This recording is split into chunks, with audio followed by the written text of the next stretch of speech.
the door. Which way to Bethlehem? Which way to the newborn king?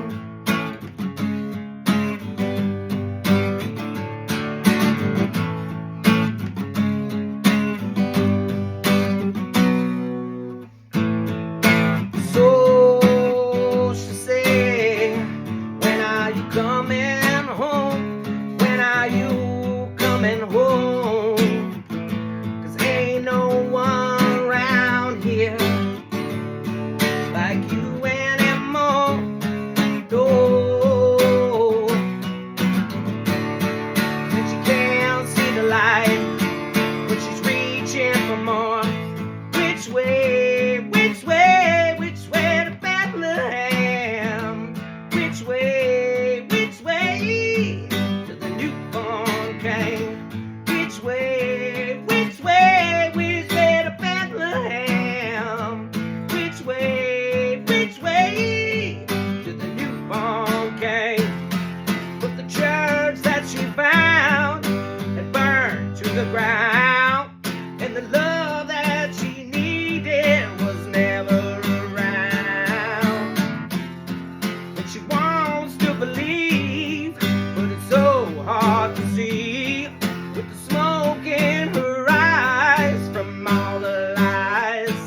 Which way to Bethlehem?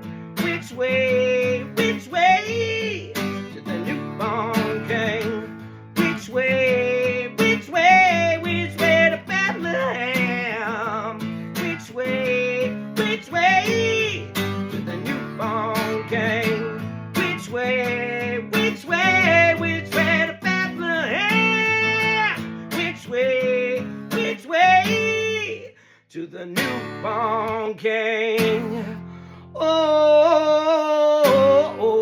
yeah. That was Which Way to Bethlehem by Bo Davis and the Dreamers. One of the best songs you've never heard because he hasn't released it. I was in Bo Davis and the Dreamers. He's one of my best friends. We used to play together. I was in his band, Bo Davis and the Dreamers, and then we'd switch to my songs. And he was in my band, Satellite 7. And we played all over California. It was so great. And he's played all over the country. He's played Bo Davis and the Dreamers in Texas, in New York. I mean, you name it. He's gone everywhere. He bought a bus and was touring around in a bus for a while. It was great. And he's such a great songwriter. His album was produced by Rami Jaffe, the keyboardist from the Wallflowers. And I actually sing harmonies on a couple of the tracks, but he hasn't released it. And it needs to be on Spotify and YouTube, and people need to hear it because there's amazing songs on there. He's an amazing songwriter, and some of the best times in my life were playing music with Bo Davis and the Dreamers. So I hope if he hears this that he feels like I did it justice.